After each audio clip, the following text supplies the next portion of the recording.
जय हिंद दोस्तों। तो आज हम लोग जो है कि उपस्थित हुए हैं अपने अगले सेशन में। तो अगले सेशन में हम लोग इस पीडी को कवर करेंगे जो कि वन लिनियर है। किसी भी एग्जाम के लिए वन लिनियर बहुत ही इंपॉर्टेंट होता है। तो इसमें क्या है कि बहुत सब इजी क्वेश्चन है। तो आप लोग जो है कि इजी क्वेश्चन कम से कम आपको 20 मिनट पूछेंगे और 20 मिनट जो रहेगा ये जो है कि बहुत ही महत्वपूर्ण रहेगा। तो आप लोग जो है कि रेगुलर बने रहिएगा। तो रेगुलर में से आप लोग को पहला क्वेश्चन आज आप लोग को बताना है कि ये ग्रुप डी का पूछा हुआ क्वेश्चन है, आप लोग जवाब दीजिएगा। आप लोग को बताना है कि 1 न्यूटन बराबर जो होता है वह कितना मान होता है, आप लोग को बताना है। तो 1 न्यूटन बराबर होता है आपका 1 केजी मीटर पर सेकंड स्क्वायर। 1 न्यूटन बराबर 1 केजी मीटर पर सेकंड स्क्वायर। और ये जो आप लोग को न्यूटन दिखा यह बल का मात्रक है। किसका मात्रक है? बल का ऐसा ही मात्रक न्यूटन है। और बल का सीजीएस मात्रक डाइन है। बल का सीजीएस मात्रक डाइन है। और याद रख लीजिएगा 1 न्यूटन बराबर 10 to the power 5 dyne. 1 newton बराबर 10 टू दी पावर 5 डाइन। याद रखने का प्रयास कीजिएगा। और आप लोग को बता दे कि न्यूटन ने जो गति का नियम दिया था वह प्रिंसिपिया नामक पुस्तक में, किसमें दिया था? प्रिंसिपिया नामक पुस्तक में। और इस पुस्तक की रचना 1687 में 1687 में हुआ था। और आप लोग को बता दे कि न्यूटन का जो पहला नियम है उससे जो है कि बल की परिभाषा मिलती है। और न्यूटन का जो दूसरा नियम है उसमें बल का व्यंजक मिलता है। बल का व्यंजक मिलता है। और न्यूटन के प्रथम गति नियम को जड़त्व का नियम भी कहते हैं, गैलीलियो का नियम भी कहते हैं, लॉ ऑफ इनर्शिया भी कहते हैं। तो आप लोग इसे ध्यान में रखिएगा। आगे बढ़ते हैं। अगला क्वेश्चन आप लोग को बताना है कि हड्डी है एक कैसा ऊतक? हड्डी है एक संयोजी ऊतक। कैसा ऊतक? संयोजी ऊतक। और हड्डी में 8% फास्फोरस होता है। और हड्डी का अध्ययन ऑस्टियोलॉजी, हड्डी का अध्ययन ऑस्टियोलॉजी होता है। और हड्डी में ओसिन नाम का अम्ल होता है लगभग 38%। अगला क्वेश्चन आप लोग को बताना है मानव मस्तिष्क का जो वजन होता है लगभग 2% होता है पूरे शरीर का। और 1350 से 1400 ग्राम होता है। और महिला का जो होता है आपका मस्तिष्क का वजन वह पुरुष के तुलना में 50 ग्राम कम होता है। 50 ग्राम कम होता है। और मस्तिष्क का अध्ययन थ्रेनोलॉजी होता है। अगला क्वेश्चन आप लोग को बताना है संवेग बराबर सूत्र क्या होता है? तो संवेग यानी मोमेंटम, संवेग बराबर यानी P बराबर mv, P बराबर mv, P बराबर mv यानी m मतलब मास, v मतलब वेग। यानी द्रव्यमान गुना वेग हो गया आपका जो है कि संवेग। द्रव्यमान गुना वेग हो गया संवेग। और गतिज ऊर्जा और जो संवेग में जो संबंध होता है वो आपका होता है p²/2m, p²/2m। और गतिज ऊर्जा का फार्मूला होता है mgh, सॉरी ये आपका जो हो गया गतिज ऊर्जा का हाफ mv² हो गया। और स्थितिज ऊर्जा हो गया mgh, स्थितिज ऊर्जा का mgh, स्थितिज ऊर्जा का mgh और गतिज ऊर्जा का हाफ mv²। गतिज ऊर्जा और संवेग में संबंध होता है आपका जो है कि ke बराबर p²/2m, ke बराबर p²/2m। अगला क्वेश्चन आप लोग को बताना है कार्य करने की दर को क्या कहते हैं? शक्ति। कार्य करने की दर को शक्ति कहते हैं। कार्य करने की क्षमता को ऊर्जा कहते हैं।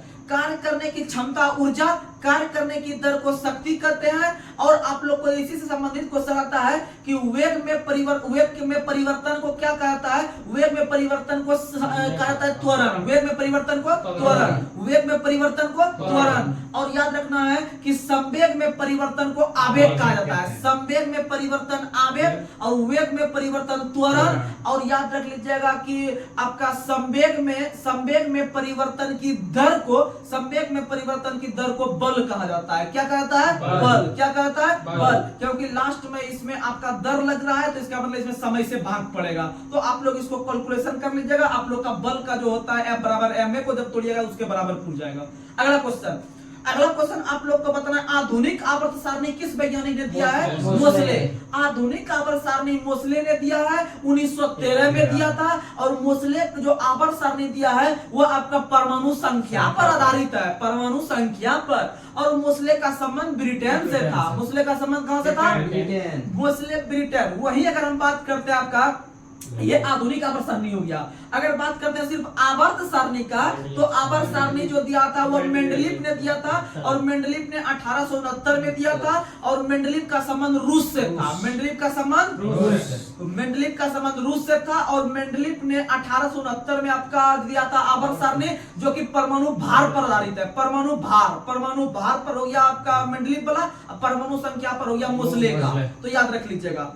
अगला क्वेश्चन आप लोग को बताना है कि हाइड्रा जो प्रजनन करता है किस विधि के द्वारा? मुकुलन। हाइड्रा मुकुलन रहेगा तो सही है, नहीं तो द्विखंडन रहेगा। क्या रहेगा? द्विखंडन। अगला क्वेश्चन आप लोग को बताना है, लेंस की क्षमता का मात्रक क्या होता है? डायोप्टर। लेंस की क्षमता का मात्रक डायोप्टर होता है। डायोप्टर होता है, याद रख लीजिएगा। अगर डायोप्टर ऑप्शन में है तो सही है, नहीं तो एम इनवर्स रहता है, एम इनवर्स रहता है। अगला क्वेश्चन, और आप लोग को बता दे कि लेंस की क्षमता का मतलब हुआ डायोप्टर। लेकिन अगर पूछेगा कि मनुष्य के आंख में कौन सा लेंस लगा रहता है? उत्तल। कौन सा?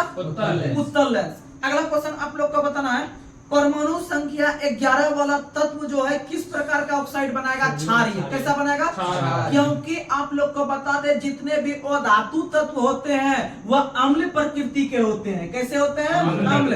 यानी अ से अधातु, अ से अम्ल। जब अधातु अम्ल ले लिया तो धातु क्षार लेगा। धातु क्या लेगा? क्षार। यानी जितने भी धातु होंगे उसके ऑक्साइड क्षार होंगे। कैसे होंगे? क्षार। लेकिन आप लोग को बता दे, कुछ ऐसे तत्व हैं जिनके दोनों का मजा लेते हैं, यानी कि वो एम्फोटिक ऑक्साइड बनाते हैं, जिसे हम लोग कहते हैं उभयधर्मी ऑक्साइड। जैसे एल्युमिनियम हो गया, कॉपर हो गया, ये सब जो है ये सब उभयधर्मी है। ये सब क्या है? उभयधर्मी है, याद रखिएगा, अर्थात एम्फोटिक है। जैसे कि आपका वो भी हो गया, क्या कहते हैं? क्यूप्रिक जो होता है, यानी कि वो कॉपर, याद रखिएगा, वो भी मिश्रित है। अगला क्वेश्चन आप लोग को बताना है, जब किसी वस्तु को पानी में डुबाया जाता है तो उसमें ऊपरी बल कार्य करता है। इस बल को कौन सा बल कहा जाता है? उत्प्लावक बल। यानी उत्प्लावक बल जल से संबंधित काम करता है, और उत्प्लावक बल जो दिया है वो आपका आर्किमिडीज ने दिया है। किसने दिया है? क्योंकि आर्किमिडीज का संबंध ग्रीस से था, उन्होंने तैरने का भी नियम दिया है। उन्होंने यानी law of floating Archimedes, law of floating Archimedes. और आप लोग को बता दे, तैरने के नियम के अलावा भी आर्किमिडीज ने कुछ दिया है। जैसे आप लोग को पता होगा कि उत्तोलक जो होता है, उत्तोलक भी कार्य करता है आपका मशीन के तहत। यानी उत्तोलक 3 प्रकार के होते हैं। आपका उत्तोलक प्रथम श्रेणी का, द्वितीय श्रेणी का, तृतीय श्रेणी का। वो विभिन्न प्रकार के हार्ड काम को बहुत सरल में जो कर दे उसी को हम लोग कहते हैं उत्तोलक। क्या कहते हैं? उत्तोलक। और पहला श्रेणी का जो उत्तोलक होता है उसमें आपका फलक्रम बीच में रहता है। कौन बीच में रहता है? फलक्रम। और सेकंड श्रेणी का जो उत्तोलक होता है उसमें आपका लोड रहता है, बीच में लोड रहता है। और याद रख लीजिएगा, तीसरे श्रेणी का जो उत्तोलक है उसमें इफर्ट रहता है। क्या रहता है? यानी ट्रिक याद रख लीजिएगा, पहला में F, दूसरा में L, तीसरा में E, यानी FLE। आप लोग को अधिक से अधिक साइंस में इंग्लिश में ही शब्द यूज कीजिएगा, क्योंकि आपको जो हिंदी शब्द रहेगा थोड़ा सा जो कि दूसरे सा रहता है, इसीलिए आपको एग्जाम में देखने के लिए मिलेगा। आपको इंग्लिश में रहता है, जो क्वेश्चन आप हिंदी में नहीं समझ में आएगा, ऑप्शन उसको इंग्लिश में कन्वर्ट कीजिएगा तो आपको इंग्लिश में पता चल जाएगा, वहां पर तो आराम से आप कवर कर लीजिएगा। अगला क्वेश्चन आप लोग को बताना है कि प्रतिरोधकता का SI मात्रक क्या होता है? ओम मीटर। प्रतिरोधकता का इकाई होता है ओम मीटर। यह विशिष्ट प्रतिरोध का मात्रक भी ओम मीटर। विशिष्ट प्रतिरोध का मात्रक भी ओम मीटर। और सिर्फ प्रतिरोध का मात्रक ओम। प्रतिरोध का मात्रक ओम। प्रतिरोध का मात्रक ओम। अगर पूछे विशिष्ट प्रतिरोध तो ओम मीटर, विशिष्ट प्रतिरोध तो ओम मीटर। ये सब याद रखिएगा। अगला क्वेश्चन आप लोग को बताना है कि समूह प्रथम के तत्व को क्या कहते हैं? क्षारीय धातु। क्या कहते हैं? क्षारीय धातु। क्या कहते हैं? क्षार धातु। और सेकंड को कहते हैं क्षार मृदा धातु। क्षारीय मृदा धातु। यानी पहला को कहते हैं क्षार धातु, दूसरे को कहते हैं क्षार मृदा धातु। क्या कहते हैं? और सबसे अंतिम में जो है 18वां आपका ग्रुप में उसे अग्रगैस कहते हैं। क्या कहते हैं? अग्रगैस। और 17वां में जो है जिसमें कि उसको हाइड्रोजन वर्ग कहते हैं। क्या कहते हैं? हाइड्रोजन वर्ग 17वां को, जिसमें क्लोरीन वगैरह आता है। अगला क्वेश्चन आप लोग को बताना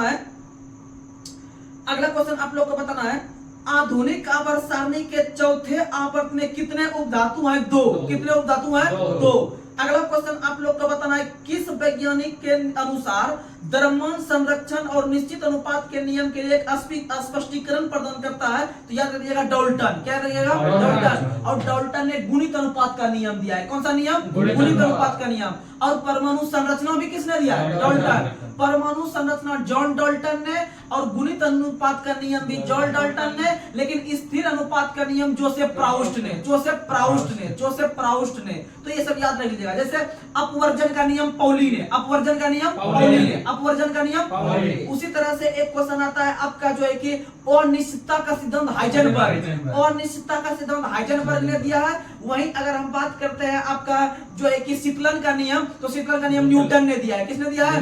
न्यूटन ने, याद रख लीजिएगा। अगला क्वेश्चन आप लोग को बताना है, सबसे अधिक आघात वर्णनीय धातु कौन सा है? सोना। कौन सा है? सोना। सबसे अधिक आघात वर्णनीय धातु सोना। सबसे अधिक तन्यता भी सोना का है, सबसे अधिक तन्यता भी सोना का, याद रख लीजिएगा। और आप लोग को बता दें कि सोना का संकेत होता है आपका एयू। क्या होता है? एयू। एयू मतलब ओरम, एयू मतलब यानी एयू हो गया संकेत सोना का, और सोना का लैटिन नाम हो गया ओरम। और सोना का सबसे अधिक उत्पादन कर्नाटक करती है, और कर्नाटक में दो खान है, एक कोलार की खान, एक हट्टी की खान। हट्टी की खान दोनों सोना के लिए प्रसिद्ध है। अगला क्वेश्चन आप लोग को बताना है, थर्मामीटर में जो उपयोग किया जाने वाला तरल धातु है वह पारा है। वह पारा है, पारा Hg पारा।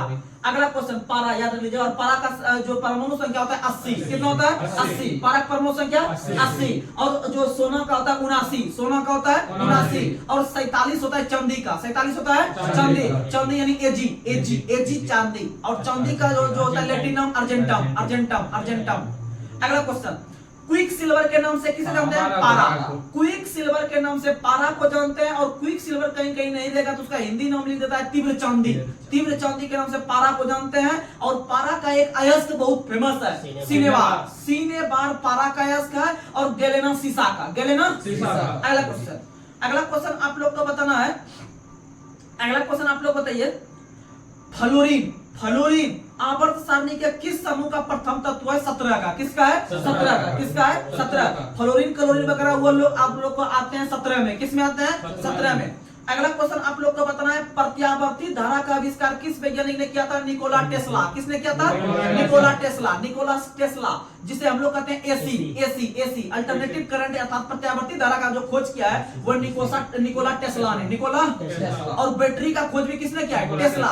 बैटरी का खोज भी किसने किया है? टेस्ला ने, आपका 1799 में। अगला क्वेश्चन आप लोग को बताना है, परमाणु का नाभिकीय मॉडल जो दिया था रदरफोर्ड ने। किसने दिया था? परमाणु का नाभिक का खोज भी किसने किया है? रदरफोर्ड ने। अच्छा, जो आप लोग को पता है कि अल्फा किरण, बीटा किरण, गामा किरण जो तीनों जो निकलता है आपका रेडियो सक्रिय पदार्थ से, इस तीनों किरण का खोज भी क्या किया है? रदरफोर्ड। किसने किया है? रदरफोर्ड ने। और आप लोग को बता दे कि अल्फा पे रहता है पॉजिटिव चार्ज, बीटा पे नेगेटिव, और गामा गम में रहता है, उसको कोई प्रभाव ही नहीं रहता, अर्थात वो न्यूट्रल रहता है, आवेशहीन रहता है। अगला क्वेश्चन, और तीनों की उत्पत्ति होती है आपका नाभिक से। किससे होती है? नाभिक से। अगला क्वेश्चन आप लोग को बताना है कि पौधे में लचीलापन प्रदान करने वाली अस्थायी उत्तक का नाम क्या है? याद रख लीजिएगा, कोलेनकाइमा। एक होता है कोलेनकाइमा, एक होता है आपका स्क्लेनकाइमा, एक होता है पैलेनकाइमा। तो ये सब चीज है। ये सब चीज में से आप एक कठोर प्रदान करता है। जैसे आप लोग को पता है नारियल का जो खोल होता है वो कठोर उत्तक का बना है। इसका मतलब को से कठोर होता है, को से कोलेनकाइमा नहीं मारेंगे, उसमें आपका मारेंगे एलेनकाइमा, स्क्लेनकाइमा। क्या मारेंगे? स्क्लेनकाइमा। और जब वहां पर लचीलापन का बात करेंगे तब को से कठोर वाला मार देंगे, यानी उल्टा मार देंगे। कठोर में को वाला नहीं मारेंगे, लचीलों में को वाला मारेंगे, कोलेनकाइमा। याद रख लीजिएगा। अगला क्वेश्चन आप लोग को बताना है, कौन सी ऊर्जा गति के साथ बढ़ती है? गतिज ऊर्जा। कौन सी ऊर्जा? और गतिज ऊर्जा का फॉर्मूला बता दिया, हाफ एम बी स्क्वायर। अगला क्वेश्चन आप लोग को बताना है, सरसों के फूल जो होते हैं उभयलिंगी, सरसों के फूल उभयलिंगी। और सरसों से संबंधित क्रांति है आपकी पीली क्रांति।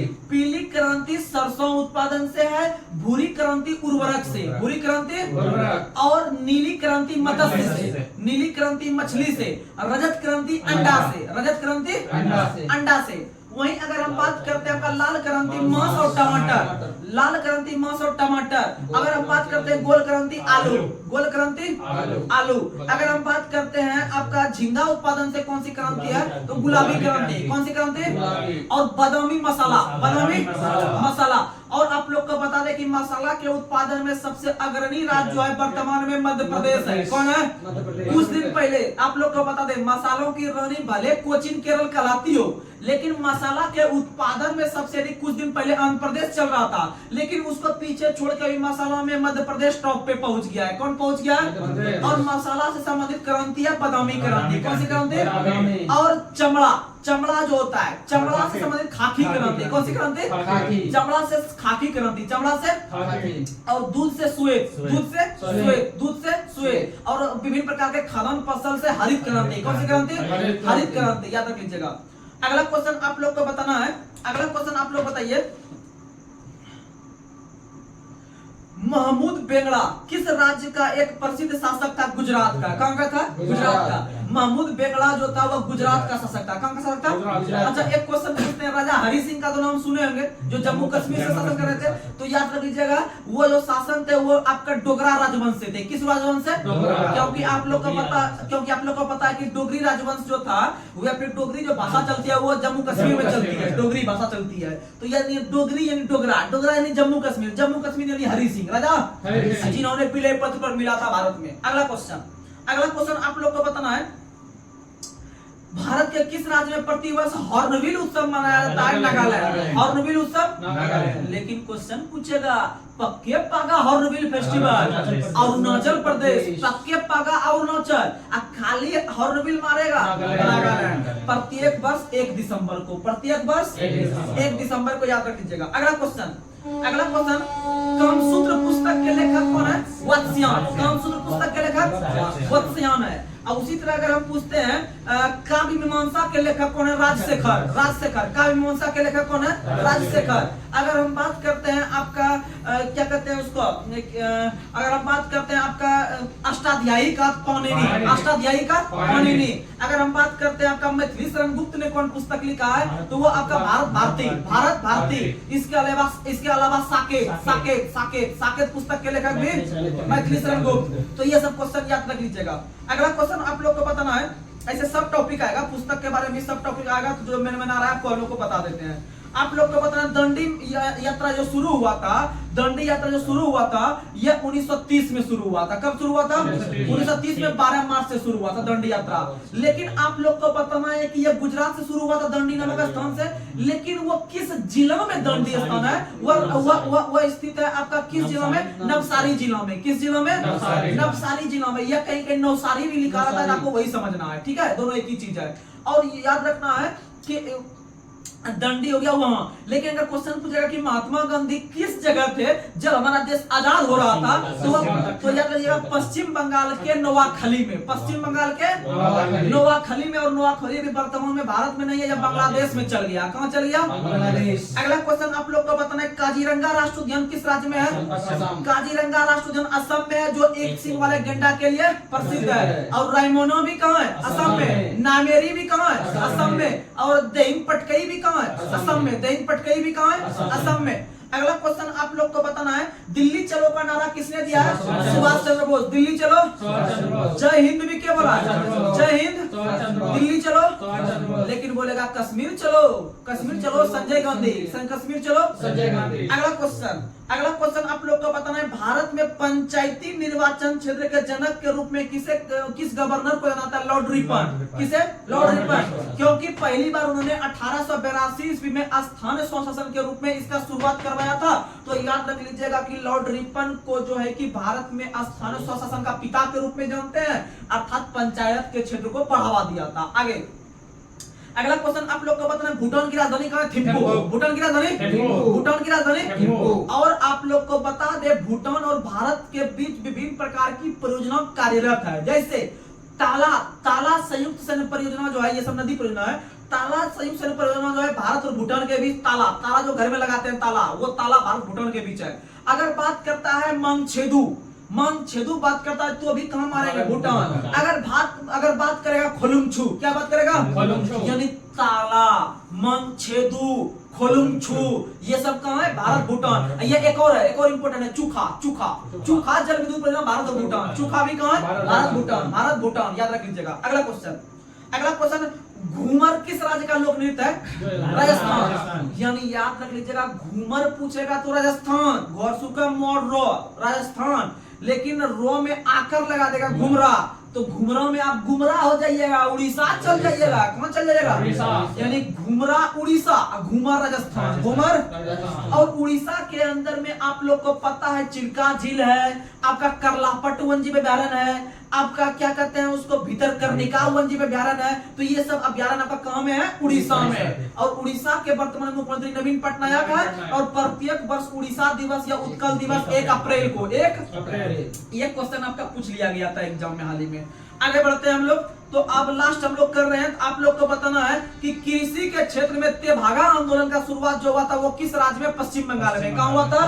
पश्चिम बंगाल में। कहाँ हुआ था? पश्चिम बंगाल में, याद रखना है। अगला क्वेश्चन आप लोग को बताना है कि लोकसभा अध्यक्ष और उपसभापति के पदों का सृजन किस वर्ष हुआ था? 1921 में। 1921 को लोकसभा का अध्यक्ष और उपाध्यक्ष के पद का सृजन हुआ था। लेकिन आप लोग को यह भी पता होना चाहिए कि 1921 में लोक लेखा समिति का भी स्थापना हुआ था।